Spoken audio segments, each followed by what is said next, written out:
Okay, we're live on Facebook now. Okay, hey. Let's me. What happened? Again? Bad connection. Yeah, I don't know. It says you're Okay. live. It says you're live there.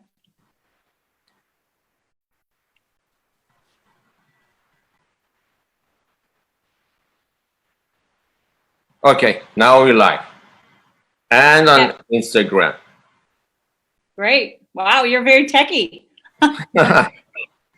Okay, how are you again? Oh, I'm good. Thank you, Maziar. How are you doing? Fine, thank you. Hello, everybody. Welcome to another session of Implant Diary with Peggy Bown, Dr. Peggy Bown, my dear friend. And it's a pleasure. It's a great delight for me to be with you, Peggy. Thank you so Oh, much for accepting my it's my honor invitation. to be with you, for sure. My honor to be with you. Thank you. Uh, my friends, let me introduce, I'm sure you know Dr. Peggy, but for some of our friends, let me introduce Dr. Peggy as a routine. Dr. Peggy Bown is a 2001 graduate of dentistry at Dalhousie University. Initially in a group practice, she later opened a new digital interdisciplinary and skull-like clinic in 2015. I've seen this fantastic, well equipped, well designed, and fantastic, amazing clinic.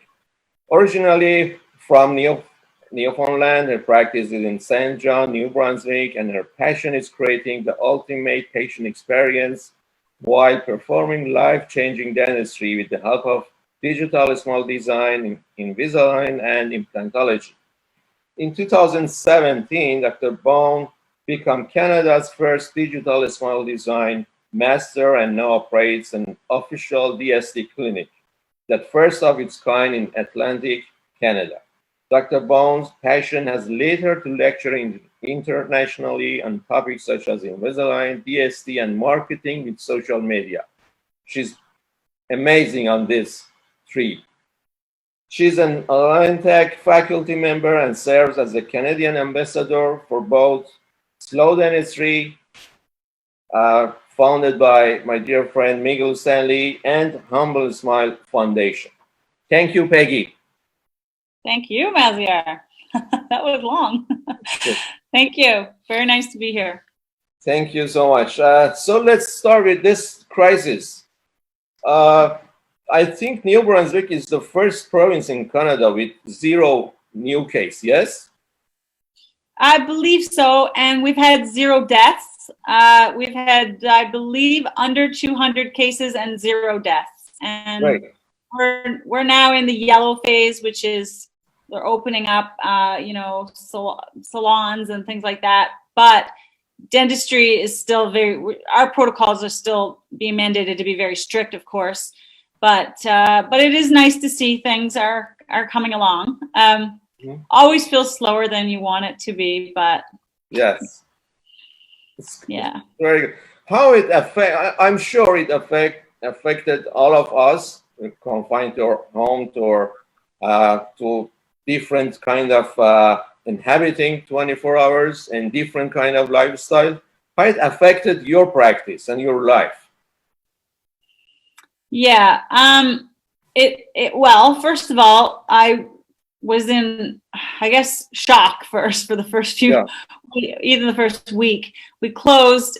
We were mandated to be closed on the 15th, or I think the 16th, like everyone else. But I have a lot of patients in Invisalign, so that was, that's a type of ongoing treatment that we had to do some things with, which I can talk about. But we had just come back, luckily, from a March break, so we didn't have so many patients like that week before.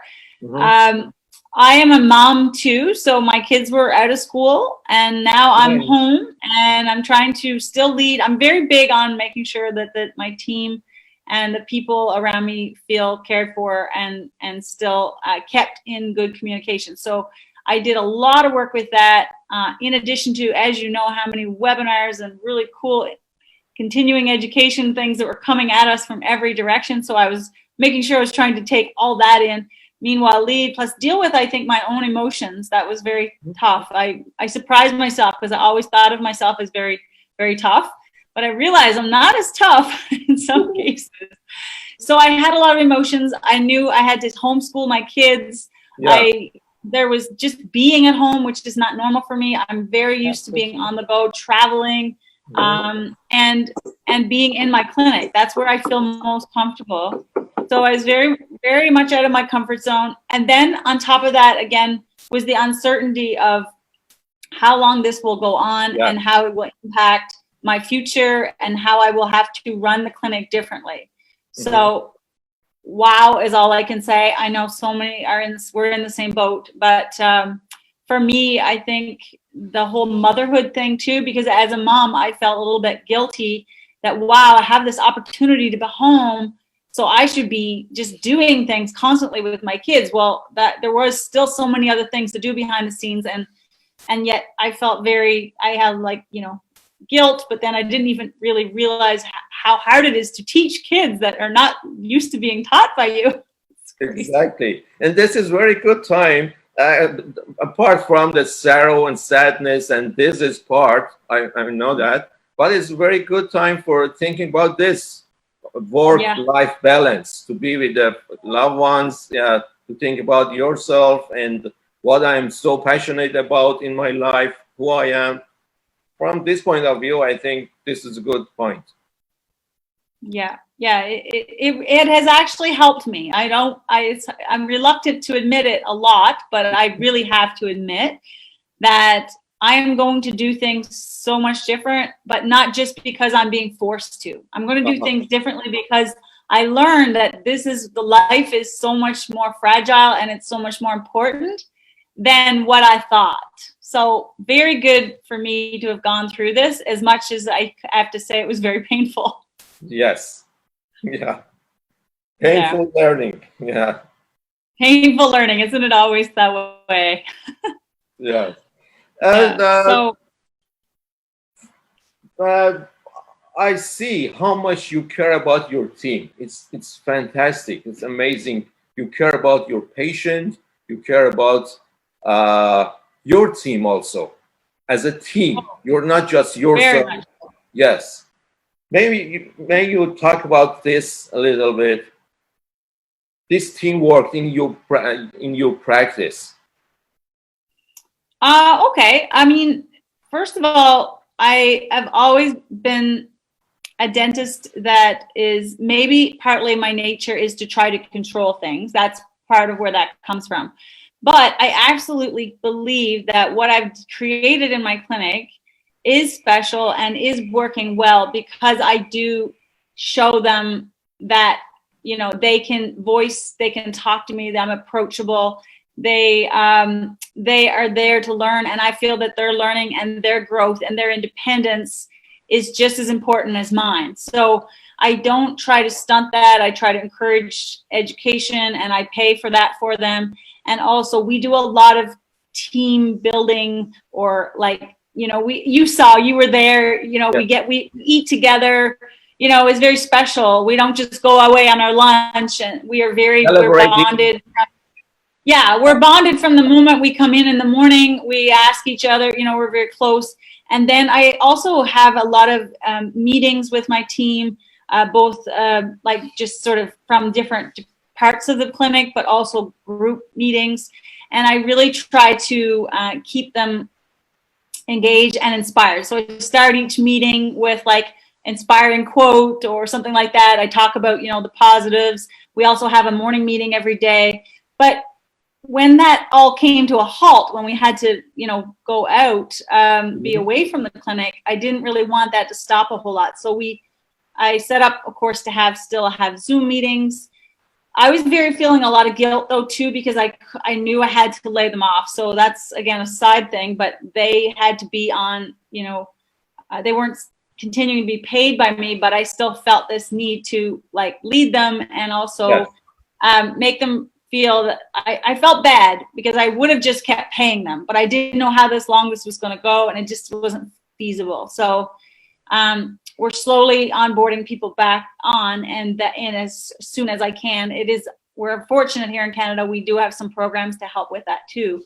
Mm-hmm. But from a daily, like, messaging my team, I've been really engaged with them on almost every day. They've also reached out to me on a personal note. They know they can talk to me, and they have actually even said, which I was surprised and happy that they said this, that, you know, that they knew they could call me and they're having a bad day, and I would share with them too that I was maybe feeling my insecurities. But that is just the closeness of that team. Now, maybe that's common. I don't know, because I haven't really worked in a lot of other clinics. But would you say, Maziar, that's like common, or what would you for a small clinic, or is it just like what did you feel when you were there?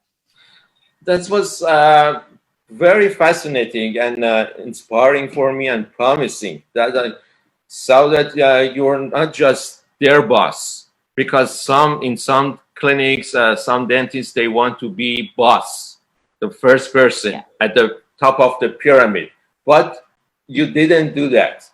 And I see that in every seminars, you bring some of your team members to the seminar to educate with you, to learn with you. You learn with each other, and you are a leader. This is the best thing that any CEO of any organization can do, that as a leader, not as a boss. And you did it. You did it very well. Thank you. Yeah. I also, we had like we had group chats throughout, like, so every day we would be messaging, but also we had another WhatsApp group that we would share the courses. So if there was a good CE course, then we would share that, or we would share the key takeaways of that. But I do feel like I did a good job throughout this, even though some days I had a hard time, like, just dealing with everything myself. Mm-hmm. It's just maybe my nature to, maybe, I don't know, but I think that it's important to make your team feel in the loop. So I did hear word from some local, some of my team members said that their local friends who are in the field said that they hadn't heard from their senior dentists at all. They didn't know what was going on. They weren't connected that way. And so it made me realize, wow, not everybody does that. So I guess for me, it's natural. I wouldn't have it any other way. But it was, I don't think everybody does that. No, not everybody, but they should do that. Because it's nice, I think. From character point of view, this is very kind of you. It's okay. But for an organization, it works very well, because teamwork feels that they are in the play. That is very encouraging for them to be in the play, not a part of the system. And also it works for patients that they see they are dealing with that teamwork, professional teamwork, and they trust you better for acceptance of treatment planning, acceptance of the diagnoses, and acceptance of even maybe any small failure or small, small problems. They accept it. If they see that you care about him or her, it's fantastic. It's very good. That's true. Yeah, I mean, people, it's hard to get upset with someone when you know how much they care. There's a trust there. So yes. I think that's definitely, we actually had a couple new team members that just joined our team the week before we went off. Mm-hmm. And they had been in other clinics, and they also mentioned that they're so happy that they were a part of this team, and they felt very cared for. So I was happy with that. It was a lot of work, but I felt that it was important to continue. Yes. Yeah. And you have a YouTube channel, very nice, for patients. Yes. Talk about this. Try. Yeah, talk about this. Oh, well. So the YouTube channel would not have, I always said I wanted to do a YouTube channel, but then I would not have probably done it, only I hired an undergraduate student last summer to help me with, you know, doing some of my social media things. And I said, you know, I want to do YouTube. She said, oh, we should do that. And so I made this commitment to post a new YouTube video every Saturday.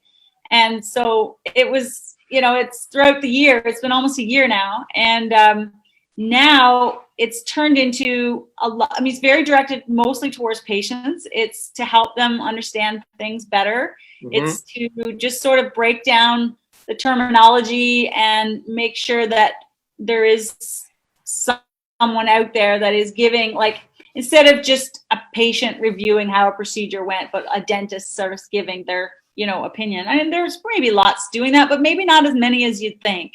So I'm not really sure where it's going to go. I knew I wanted to improve or increase my online presence, and YouTube is a great way to do that because I could post videos that were about 10 minutes long. I couldn't do that with Instagram. Facebook, most people don't watch a 10-minute video. Yeah. So you know, we got into that, and honestly, without her help, I mean, the videos are somewhat edited. I've actually recently, because I've been now trying to get back in the clinic and I'm a little bit busier, I started doing Facebook Lives. So we'll do a Facebook Live on a topic every Thursday.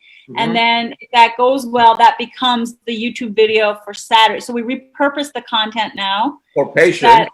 Yeah, so there's patients like messaging me and commenting and questioning during the Facebook Live, and then that can be repurposed as my YouTube video. And it's very good, very good.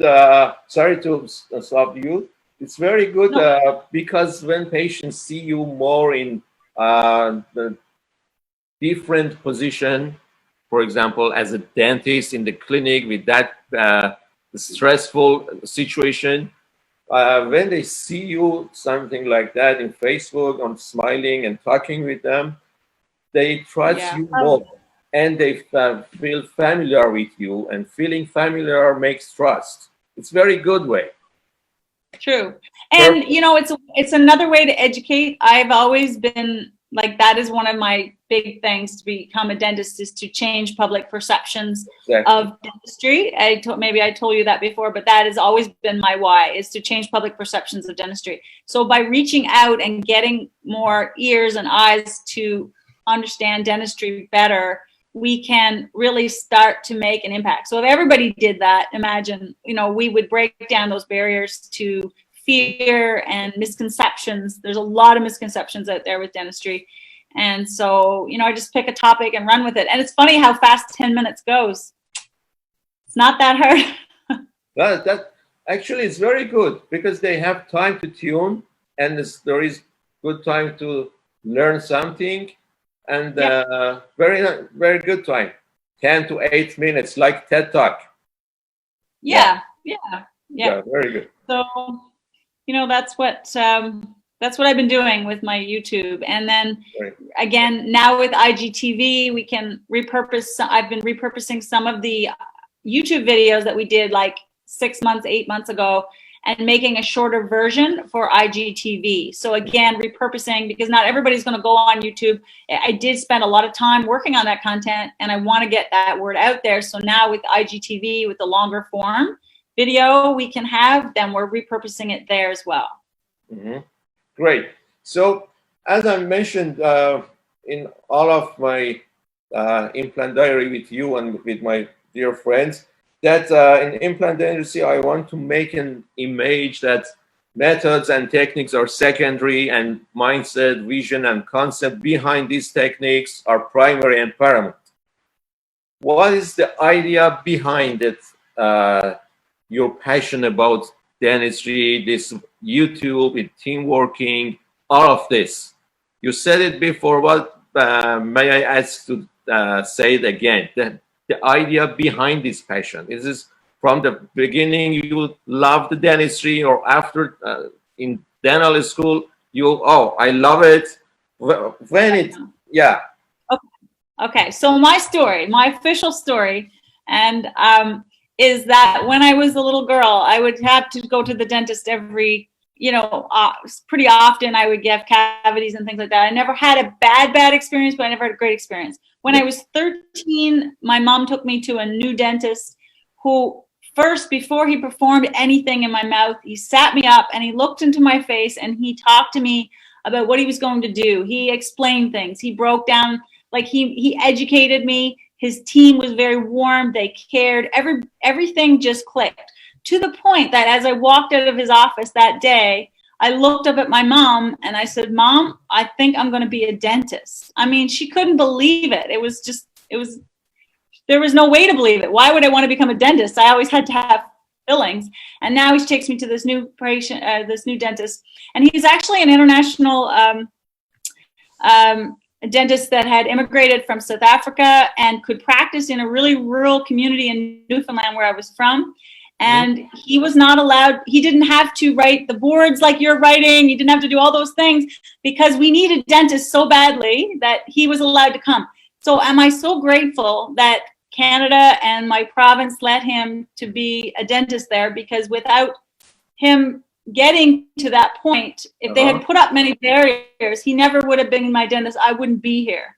So I love that. And so my whole mission, or my whole why, which once I read the book by Simon Sinek, I'm like, I totally know my why. My why is to change the public perception of dentistry and to make patients and people understand it and like do things differently. That doesn't have to be the way we've always done it. We have so much technology now. We have so much better understanding. Procedures can be very, very tolerable, and there's no need for this general public fear. I don't want to be feared.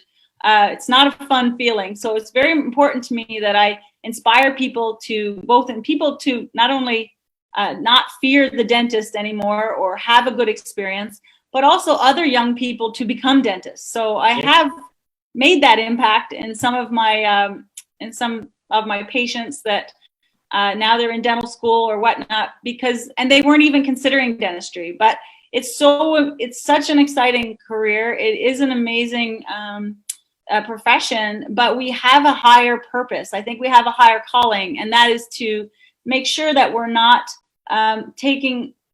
we're not just doing the job, we're doing it in a way that is making the patient experience so different, or making an improvement for them so that they don't pass on these misconceptions and these fears to the younger generations. Like, dentistry should not be like that, like it was, right? So if we can turn that a little bit, and my goal with all my things that I do is to impact the patients and the public in that way. Great. This is a very good mission, because you know that you said it. When we back to the future about dentistry, always it was about pain, sorrow, and stress. And also in the movies, you saw that when they want to torture someone, they use the dentistry stuff to interrogate or torture someone. So but the dentistry is something else, especially for making a smile, designing a smile. And smile is the key to aesthetic in facial gesture. And talking about smile, you have a very good smile designer with a studio in your office. Talk about this. You have a very good studio. Thank you. Do you mean your question? Sorry, is that I use digital smile design, or that I have a smile design studio? Both. That studio for photographing, for making a good smile, and DSD. Both. Okay. Yeah. So, of course, I've always loved dentistry. I was going along doing general practice like most of us. But when from an early point in my career, I started doing a lot of photography, and I would love to show patients the before and afters. Now, this is before social media. And when we started to have the iPhones, and then I discovered digital smile design and what I could do with all of that, and that's sort of fast forwarding through it. But I knew my ability to thrill and impress the patient could be like taken to a new level. So I could always promise the patient I could do something great, but then could I have them excited from the very beginning? That was tough. And so with the digital smile design, like when I went to New York to the residency, the very first residency, I've gone through the residencies now a few times because of course everything is continually changing, but that was in 2016. And I had just opened my new clinic and I was doing Invisalign, and I could not believe, I knew this, all of a sudden everything would be even more guided, more predictable. And I knew that facially driven it's hard to, I don't think there's anyone in the field that would debate that it's not important to take the facial aesthetics into consideration.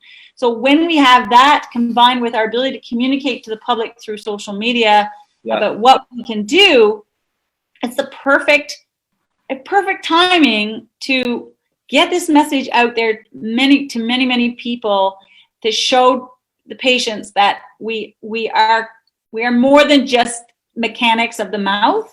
We are like really true artists, and we're truly designing and performing in a way that's safe for them, you know? Exactly. Perfect. Yeah. And digital smile design, how you do that? How do you do that? Well, what we do in our clinic is we do have a special room where we do the photos. We do special photographs, video, really just with the iPhone. We do a lot of photography with the DSLR. We have high quality images as well, but I don't need it to actually do the initial design. Mm-hmm. Now, I've had, in addition to that, the iTero Element as my scanners. I have 4 of them in my clinic.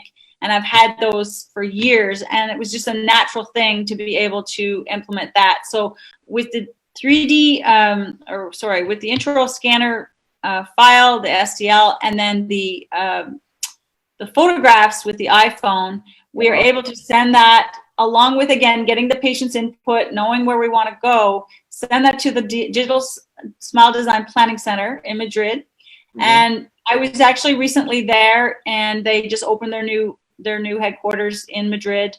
Christian Coachman now lives in Madrid as well. So everyone was there. The DSD masters, we met, and it was, I mean, I've been around all that before for a few years now, but. Spain, you mean? Yeah. What's that? In Spain. In Spain. Yeah. Yeah, we did. Yeah. Okay. So before this COVID thing happened, but it was absolutely, it just reinforces that I'm doing things, I'm really where I'm meant to be. Like, to do dentistry this way, to communicate with the patient and to be working with a team of people, because they have, like Francis Coachman and Tatiana, there's a large team of people there. They're also doctors. They've been doing dentistry for many years as well, implants, and you're communicating, you're getting help to help plan the case, and you have more than just your own eyes now looking at the case. So mm-hmm. I really enjoy that, but we're starting with the end in mind. So of course the smile gets designed.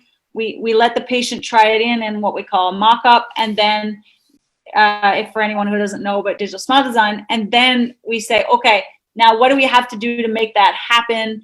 You know, we look at the implant planning, and with the digital smile design, the planning center, we can ask for interdisciplinary planning. We can ask for orthodontic, prosthetic planning. So there's just different ways we can go once we have that approval from the patient. Does that answer your question? Yes, perfectly. Thank you. Okay. And what about implant dentistry? Your surgery room was very well equipped, and you work with computer-guided surgery, yes? Yeah, so a lot of my implant planning is digitally, like I do use the digitally guided, or at least digitally planned in some way. I have done a lot of freehand placements, but then because I got more and more into the digital side of things, I started doing more digitally guided implant placements. We were kind of talking a little bit before this, we got on here, and as I was saying is, you know, what I learned, because I've done it both ways, and I learn every case, you learn something, you know, it's amazing. It keeps you very humble.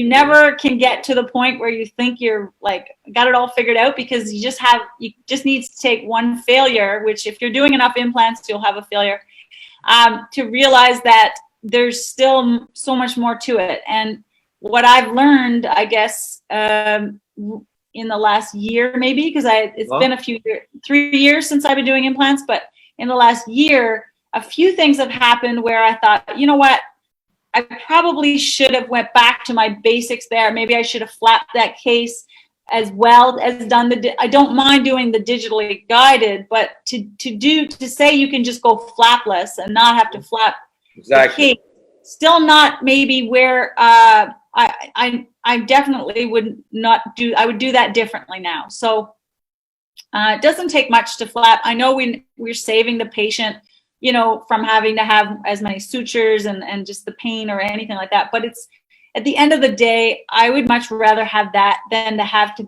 tell the patient later that I'd failed because we didn't have enough buccal bone or you know, we have some issue. So I'm learning that I need to step back and, you know, really put it all together and not just say, okay, we have a guide, it's anybody can do this. I think you still need to really focus on really understanding a lot of basics and fundamentals and use those every single time you go into surgery without being too cocky or too confident, you know? Yes, exactly. It's a very good, it has a learning curve. And this is a very good point you mentioned, because in implant success rate or failure rate, we have 3 major predictors: patient-related factors, implant or system-related factors, and clinician's knowledge and experience. And the clinician's knowledge and experience is the most important one, which always we should work on it and to increase it. And we can use our system features, and based on the patient needs, we can do a very precise diagnosis and treatment planning and surgery and everything. Yeah. So yeah, I think a lot of thought still has to go into each case. Yeah. Great. Peggy, you are in dentistry world in 2000 from 2001. This means 19 years. Yeah, going into my 20th year. Yes. You have something to say, for example, a story or something you want to share with others about this 19 years of dentistry life you had. Something you want to share about this. Or maybe a story or a quote or something. What do you say? Yeah. I have to think.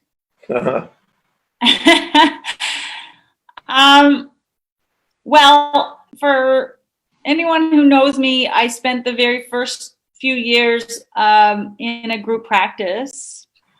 I think that being in a group practice 20 years ago was very important and very helpful to guiding some of, you know, your ability to work and learn quickly. Because it's nice to have a senior partner there who can, you know, get you out of trouble, help you, and all these things. What I found, though, when I decided to go out on my own, actually tomorrow is my 5-year anniversary of opening my new clinic. I do want to say that. I love that clinic. 5 years ago tomorrow, and so when I went out on my own, I felt though I had done all this training, but really no one knew who I was. So one thing I would have to say to maybe current dentists or future dentists or dentists coming up would be to like make sure you develop your brand and people know who you are and what you're passionate about, because everybody is different. And to develop that so that, again, with social media, we can do that. We can do that in other ways too, through networking. But when I went out on my own, my biggest fear was, oh my gosh, you know, I'm not going to be I don't have anybody right there in my clinic with me anymore. That I'm all by myself, you know? Yes. And, but what I realized, because of the technology world we live in and the way we are able so connected, look, you know, I've messaged you in the middle of my workday. Maziar, what do you think of this?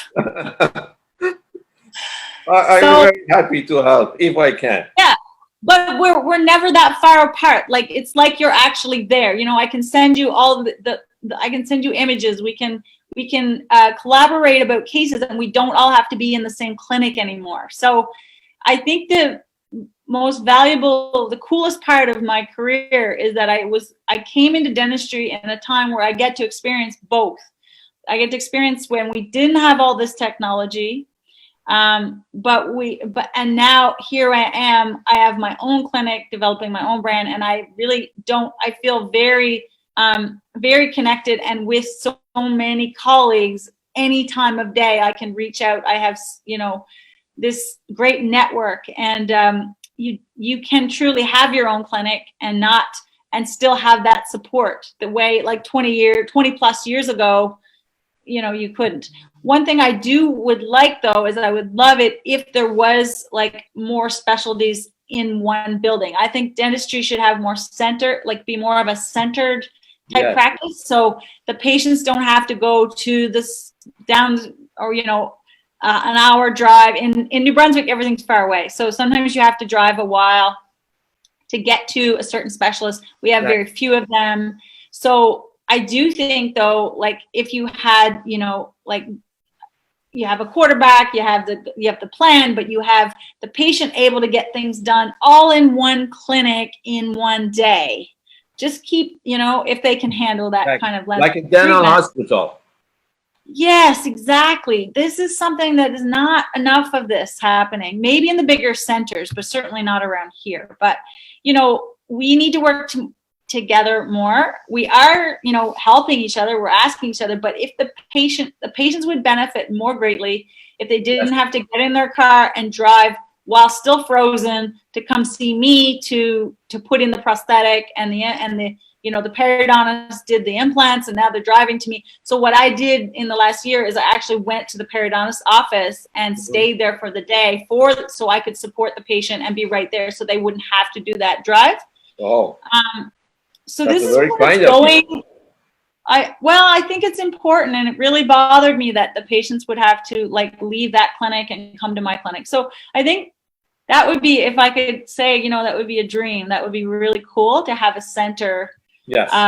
But I don't feel alone. I feel like the patients have, you know, and we have a lot of input and help from so many colleagues from all over the world, including Digital Smile Design. So it's much better, but that would be the ultimate, you know, if we worked more in groups where we could really serve the patient in, like you say, like a dental hospital.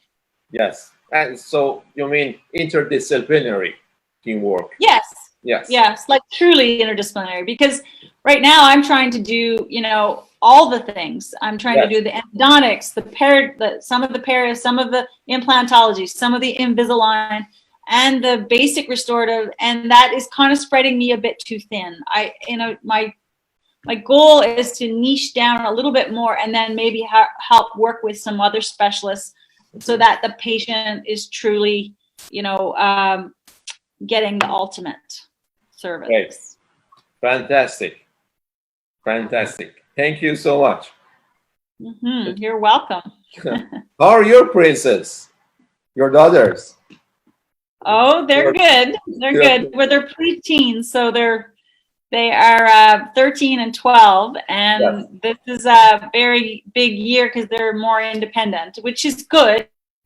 But then, you know, I have to make sure I know what's going on, right? So they won't talk unless I force them to. Yeah. Well, so it's good for me because this whole time has made me realize I have to structure my new clinic, my new approach to have more time with them, so that they don't. They can look back and say, our mom was there for us, instead of the path I was on was so much passion and energy to my clinic. I was definitely neglecting, or I guess neglecting may not be the word, but just not on purpose, but just not able to find the time to do both. So I'm working actually with a coach right now to help develop that, actually. So I'm pretty excited to sort of just redirect and make the time and then basically reverse engineer to still have the same type of service at the clinic, but also to new normal. Have enough time. Yeah. Yeah, new normal. Okay, so as for the last question, is there any specific protocol you have in your office, your practice to start with? Any specific protocols for accepting patients, disinfections, anything specific? Do you mean like the way we had it or the way we're going to have it? No, you are going to do this new normal for this situation. Right.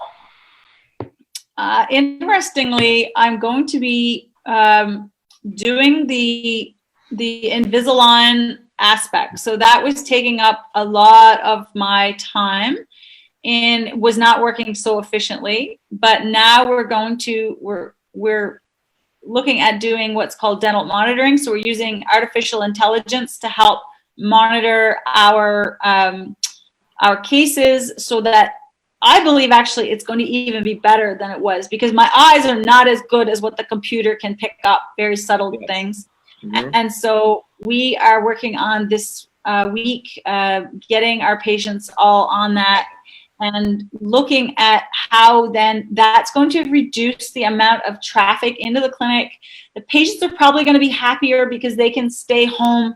Like, they don't have to come see me as often. They're not having to come into a clinic, although our clinic has very strict, protocols and standards, being a slow dentistry clinic. But mm-hmm. we are not, we're finding ways to still safely care for our patients, but using artificial intelligence such as dental monitoring to do that. So have you heard of that? You've heard of dental monitoring, Maziar? Yes. I'm working on teledentistry, actually. And I will tell you about that. Yes. Okay. Yeah, and I'm doing virtual consults as well through my Instagram and my website. You can actually have a virtual consult with me. I've been doing that throughout the COVID, and so yes, so very more minor things. We're going to use the virtual consults to help, again, minimize the traffic in the clinic, because we can't have as many people in the clinic at one time. So perfect. Yes, it's teledentistry. Well, you can virtually design your treatment plan with this STL file in digital workflow. You have your patient in your laptops, and also you can monitor your patient for follow-ups. You can consult with them. You can consult with your colleagues. It's teledentistry with AI, artificial intelligence, and digital workflow. I think it's a new era, and I'm working on it. I will talk about it later with you and our participants. And so that's definitely a part of my future. Yeah, teledentistry and dental monitoring. Yes, perfect. Peggy, one of our participants asked if you have one of your cases in DSD to show. You have your laptop here or any case ready to show? I'm so sorry. I may not. Just one second here. I did have a slide up for my clinic, just to show my clinic, but let me just see here. Okay. No rush. Yeah. Can you still see me if I go out of that? Am I still there? Let me make you host to share your screen. Okay. I will show a video. I show a video with DSD. Okay. Okay. Let me make you host.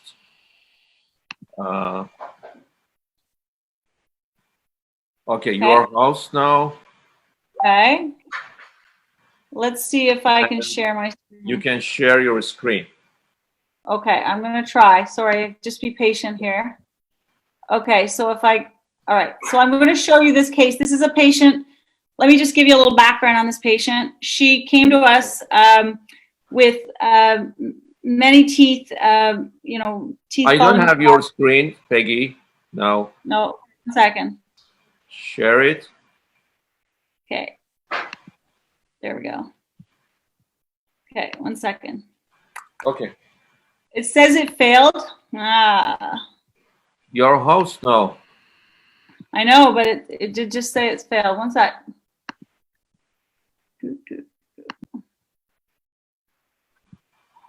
Try it again. Okay, did it work? Yes, yes, perfect. Okay, so this patient, her name is Kim. She's an amazing human. I love her. She is so warm, and she's had some really tough things happen to her. She came to us with like an Essex, and she'd been wearing that for a few years, and she's going to show this in the video. We did a digital smile design for her. We show you the mock-up in this video, and also she talks about her experience. But this video only takes you to the point of showing you that we like what we did for the design. She is getting her implants torque tested next week, and we're actually going to be connecting the prosthetic. She had to do a two-stage. She couldn't have them the implants loaded on the day of her surgery. So we made her like a digitally printed, actually it was one of the first digitally printed parcels that I've ever made. And it was made in Madrid by the DSD team. Okay. Great. So you can see, I'll show you now. 1 second. As a person, you go through things and trials and just to make you stronger. And for me, this has made me think of what's important. And, teeth are important, but also who your friends are and who you really feel comfortable around, comfortable enough to take your teeth out.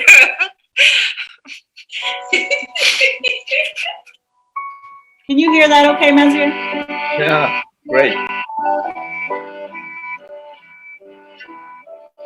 That's digitally printed. Yes. Perfect. That's what she was wearing.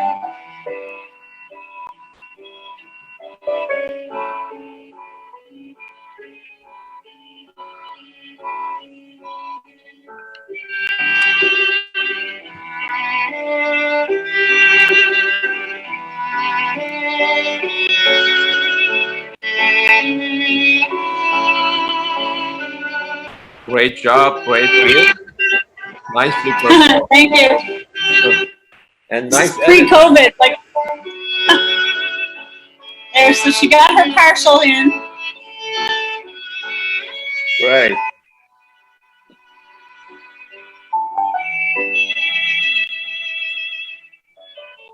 Great. Yeah. Is that okay? Yes, yes. Good. Okay. Good job. So let me reclaim host. Okay. Yeah. Fantastic. Thank you. Thank you so much. You're welcome. Anyone has question again? No. Just thank you. Okay.